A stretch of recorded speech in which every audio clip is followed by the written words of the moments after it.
Di sini saya akan menjelaskan manusia menurut mazhab humanisme dan manusia menurut Al-Quran. Pengertian manusia menurut mazhab humanisme. Istilah humanisme berasal dari kata humanitas yang berarti pendidikan manusia. Dalam bahasa Yunani disebut paideia, dan kata ini populer pada masa Cicero dan Varro. Adapun humanisme pada abad pertengahan ke-14 adalah gerakan filsafat yang timbul di Italia dan kemudian berkembang ke seluruh Eropa. Oleh karena itu, warisan filsafat klasik harus dihidupkan dan warisan pada abad pertengahan ditinggalkan. Piso adalah seorang tokoh humanisme. Dia berkata, manusia dianugerahi kebebasan memilih oleh Tuhan dan menjadikannya pusat perhatian dunia. Dengan posisi itu, dia bebas memandang dan memilih yang terbaik. Villa, salah seorang tokoh humanisme, menolak superioritas agama atas manusia. Manusia, menurut Villa, berhak menjadi dirinya sekaligus menentukan nasibnya.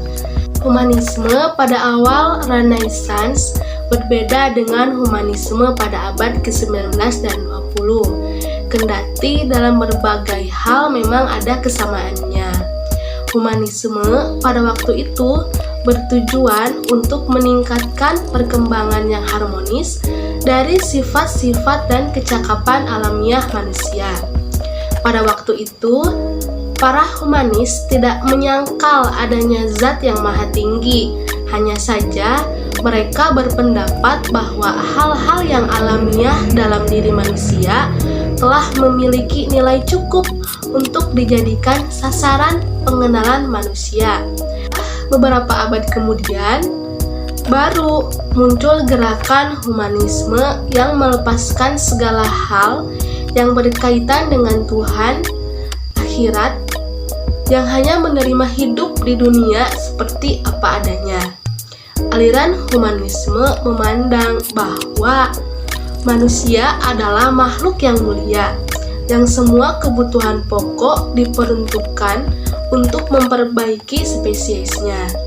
Aliran ini terdapat asas-asas penting mengenai manusia, yaitu sebagai berikut. Yang pertama, manusia adalah makhluk yang memiliki kehendak bebas. Yang kedua, manusia adalah makhluk yang sadar atau berpikir. Yang ketiga, manusia adalah makhluk yang mempunyai cita-cita dan merindukan sesuatu yang ideal. Yang keempat, manusia adalah makhluk yang kreatif. Yang kelima, manusia adalah makhluk yang bermoral. Yang keenam, manusia adalah makhluk yang sadar akan dirinya sendiri. Dan yang ketujuh, manusia adalah makhluk yang memiliki esensi kesucian. Salah satu tokoh dari aliran ini yaitu Abraham Maslow yang mengkritik Freud dengan mengatakan bahwa Freud hanya meneliti mengapa setengah jiwa itu sakit, bukannya meneliti mengapa setengah jiwa yang lainnya bisa tetap sehat. Salah satu bagian dari humanistik adalah logoterapi. Viktor Frankl adalah tokoh yang mengembangkan teknik psikoterapi yang disebut sebagai logoterapi. Logos yang artinya adalah makna. Pandangan ini berprinsip sebagai berikut. Yang pertama, hidup memiliki makna, bahkan dalam situasi yang paling menyedihkan sekalipun. Yang kedua, tujuan hidup kita yang utama adalah mencari makna dari kehidupan kita itu sendiri. Dan yang ketiga, kita memiliki kebebasan untuk memaknai apa yang kita lakukan dan apa yang kita alami, bahkan dalam menghadapi kesengsaraan sekalipun. Mazhab psikologi ini tidak memusatkan perhatian untuk mencari sebab mengapa seseorang berprestasi rendah, tetapi perhatian diarahkan pada cara-cara meningkatkan prestasi dengan memanfaatkan potensi manusiawi yang dimiliki setiap orang. Konsep mazhab psikologi ini tidak mengesampingkan kemungkinan terjadinya perbedaan-perbedaan genetik yang dibawa sejak seseorang lahir. Namun, konsepsi itu juga mengakui adanya kemampuan-kemampuan bersifat umum pada seluruh spesies. Kemampuan-kemampuan hebat ini pasti ada di dalam manusia, tetapi sukar untuk diukur.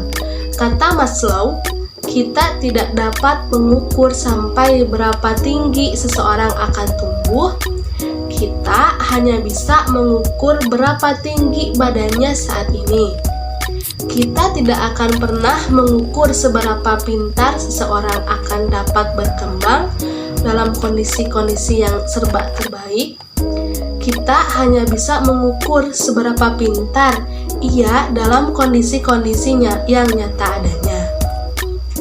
Potensi manusia jauh lebih besar daripada wujud yang dimanfaatkan. Ini disebabkan bahwa manusia sebenarnya seperti jembatan yang dibangun oleh para insinyur, mempunyai kapasitas yang jauh lebih besar dibanding kekuatan yang harus ditopangnya. Dengan demikian, potensi manusia menurut psikologi humanistik adalah sejumlah unsur yang terdapat dalam diri manusia yang dapat dioptimalkan fungsinya, dan potensi tersebut tidak sama dengan makhluk lainnya atau yang membedakannya dari makhluk lain, terutama hewan. Istilah manusia dalam Al-Quran. Manusia menurut Al-Quran dimaknai dengan menggunakan beberapa istilah, yaitu Bani Adam atau zuriat Adam, yang artinya keturunan, anak cucu Adam, dan Al-Insan, Al-Ins, An-Nas atau Unnas atau Al-Bashar. Manusia disebut sebagai Bani Adam karena dia menunjukkan asal-usul yang bermula dari Nabi Adam alaihissalam, sehingga dia tahu dan sadar akan jati dirinya. Misalnya, dari mana ia berasal, untuk apa ia hidup, dan kemana dia akan kembali. Penggunaan istilah Bani Adam menunjukkan bahwa manusia bukan hasil dari evolusi makhluk antropus atau sejenis kera. Abdurrahman An-Nahlawi mengatakan bahwa manusia menurut pandangan Islam meliputi: yang pertama, manusia sebagai makhluk yang dimuliakan. Artinya, Islam tidak memposisikan manusia dalam kehinaan, kerendahan, atau tidak berharga seperti binatang, benda mati, atau makhluk lainnya.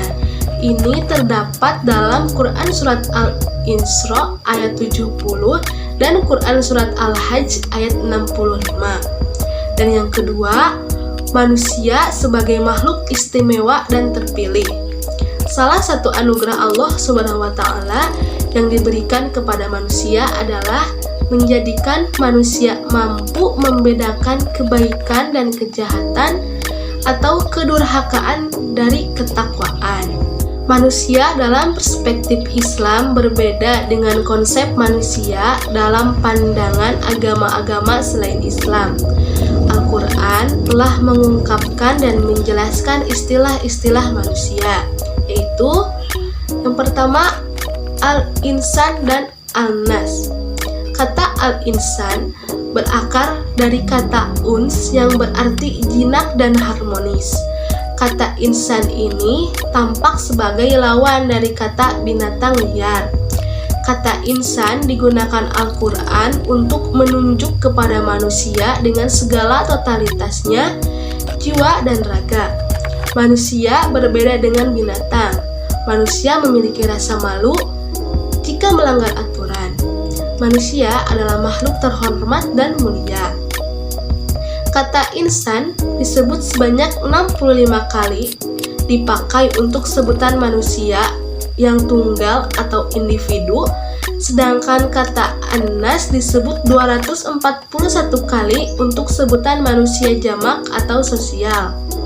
Pemakaian kata insan ditujukan kepada seluruh manusia secara individu, menyangkut dimensi karakter, seperti menerima pelajaran dari Tuhan, terdapat dalam Quran Surat Al-Alaq ayat 4. Amanat yang dipikul dari Tuhan, terdapat dalam Quran Surat Al-Ahzab ayat 72. Waktu yang harus digunakan supaya tidak merugi, dalam Quran Surat Al-Asr ayat 2. Balasan dari apa yang dikerjakannya terdapat dalam Quran Surat An-Najm ayat 39 dan An-Naziat ayat 35. Musuh yang nyata dengan setan terdapat dalam Quran Surat Al-Anbiya ayat 5, Quran Surat Al-Isra ayat 53. Sopan santun dan etika terdapat dalam Quran Surat Al-Ankabut ayat 8, Quran Surat Al-Luqman ayat 14, dan dalam Al-Quran Surat Al-Alaq ayat 15. Istilah kata An-Nas berkaitan dengan interaksi kehidupan manusia yang bersifat kolektif, seperti kepemimpinan, terdapat dalam Quran Surat Al-Baqarah ayat 124, perubahan sosial, Quran Surat Ali Imran ayat 140 dan Al-Anfal ayat 26, dan perubahan alam, terdapat dalam Quran Surat Al-Baqarah ayat 164.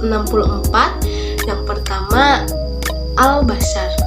Al-Bashar adalah gambaran manusia secara materi yang dapat dilihat, makan dan minum, berjalan dan berusaha untuk memenuhi kebutuhan hidupnya, atau berarti menampakkan sesuatu dengan baik dan indah.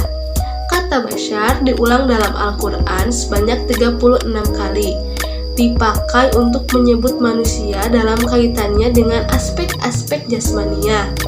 Dan ingatlah ketika Robmu berfirman kepada para malaikat, sesungguhnya aku akan menciptakan manusia dari tanah liat yang kering, yang berasal dari lumpur hitam yang diberi bentuk. Itu kutipan dari Quran Surat Al-Hijr ayat 28, Quran Surat An-Nali ayat 103, Quran Surat Al-Isra ayat 93, dan Quran Surat Maryam ayat 26. Dan menurut Asy-Syahti, pemakaian kata Bashar di seluruh isi Al-Quran memberikan pengertian bahwa yang dimaksud adalah anak Adam yang bisa makan, minum, berjalan di pasar-pasar yang saling bertemu atas dasar persamaan. Ketiga adalah Bani Adam. Bani Adam artinya keturunan Adam yang menunjukkan manusia dilihat dari sudut keturunannya. Para mufassir mengatakan bahwa yang dimaksud dengan kata khalifah adalah Adam. Akan tetapi, para pakar bahasa berpendapat bahwa khalifah dalam pandangan mereka berasal dari kata khalafa yang artinya belakang.